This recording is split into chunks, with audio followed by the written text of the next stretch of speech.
Ha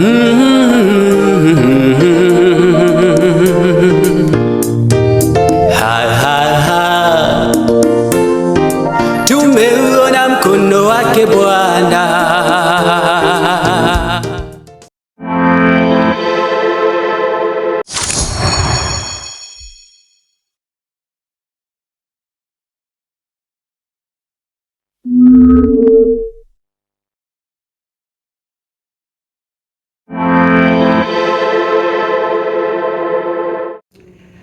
Mes chers Vendrustes, bonsoir.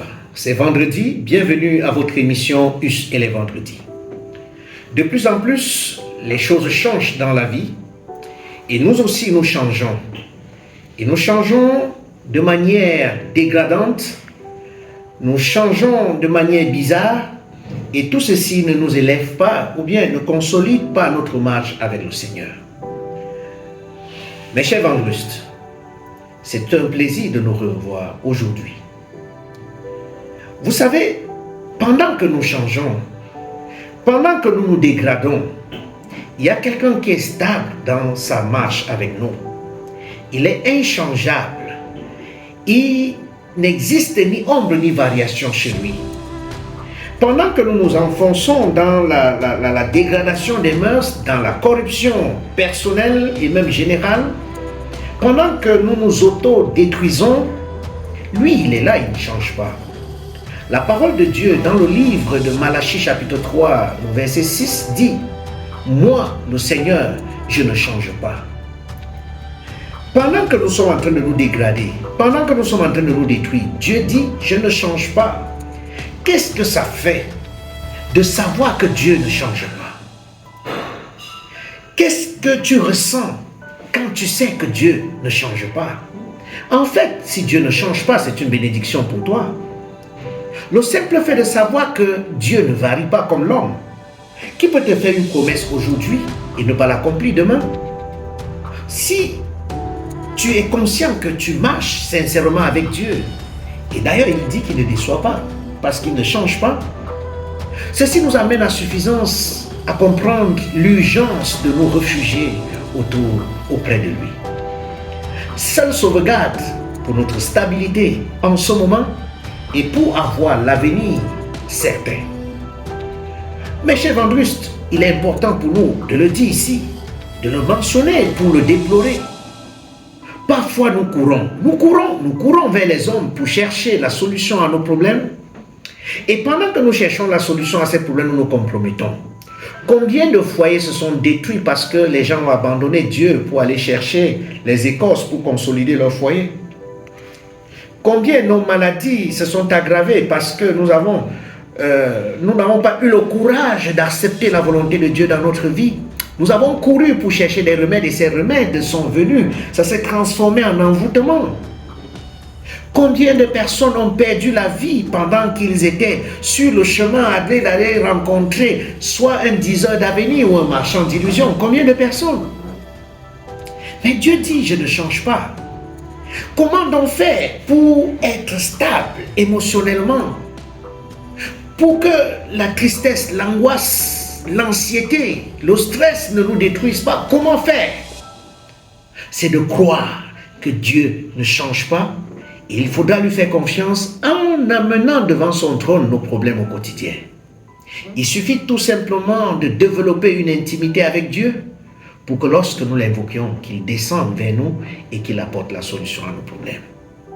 Le fait que Dieu ne change pas est déjà la réponse à tes problèmes. Le fait que Dieu ne change pas est un signe d'engagement, de fidélité, de détermination à ce que ceux qui appartiennent à Dieu ne pourraient pas souffrir tant qu'il est vivant. Et comme Dieu ne peut pas mourir, tu peux te réjouir de ce que le Seigneur ne t'abandonnera pas. Mais comment donc faire, pasteur, lorsque je rencontre des épreuves? La présence de l'épreuve ne veut pas dire que Dieu a changé.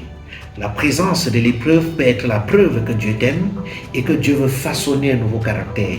Dieu veut, à travers le désert de ta vie, faire quelque chose de spécial. Je vais te dire, si tu traverses l'eau chaude, l'histoire du peuple d'Israël peut être une bonne leçon pour renforcer ta foi envers le Seigneur.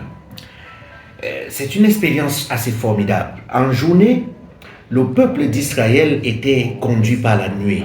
Pourquoi la nuée? Parce que dans le désert, en pleine journée, c'est la canicule. Il fait tellement chaud. Et la nuée qui était manifestée par la présence de Dieu venait donc adoucir, donner le rafraîchissement, la fraîcheur dans la vie du peuple. Ça veut dire que si tu marches avec Dieu parce qu'il ne change pas, qu'est-ce qu'il fait? Sa présence en journée vient te rafraîchir quand tu traverses le chaud. La nuit, c'était la colonne de feu. Pourquoi la colonne de feu dans le désert? Justement parce qu'il y a donc un froid intense, un froid glacial qui traverse le désert en cette période. Mais le feu donc venait donc réchauffer les enfants de Dieu. Puisque Dieu est inchangeable, il ne change pas, qu'est-ce qu'il fait? Sa présence dans ta vie, si c'est le chaud, il rafraîchit, si c'est le froid, il te donne de la chaleur. Mon frère, mes chers vendustes, il est donc important, s'il y a quelqu'un qui peut produire ça dans notre vie, pourquoi chercher fortune ailleurs? La seule chose que Dieu attend, c'est de nous concentrer dans notre relation avec lui. Quel que soit ce que nous traversons, Dieu en est capable. Il peut venir il peut être une aide importante et déterminante pour nos futurs. Parce que Dieu ne change pas, il est prêt à t'offrir tout ce qu'il y a de meilleur. Pourquoi donc faire confiance en ce qui est improductif? Pourquoi faire confiance en ce qui ne t'élève pas ou ne te réconcilie pas avec toi-même et avec Dieu? Il faut faire confiance en Dieu. Je ne change pas. Tel était le titre de notre entretien de ce vendredi soir. Puisse la bonne main de l'Éternel t'accompagner et que tu comprennes que quel que soit ce par quoi tu traverses, le Seigneur en est capable, par sa présence, de changer la donne, parce qu'il change le temps et les circonstances. Que la bonne main de l'Éternel soit sur toi et à très bientôt. Wema, wema,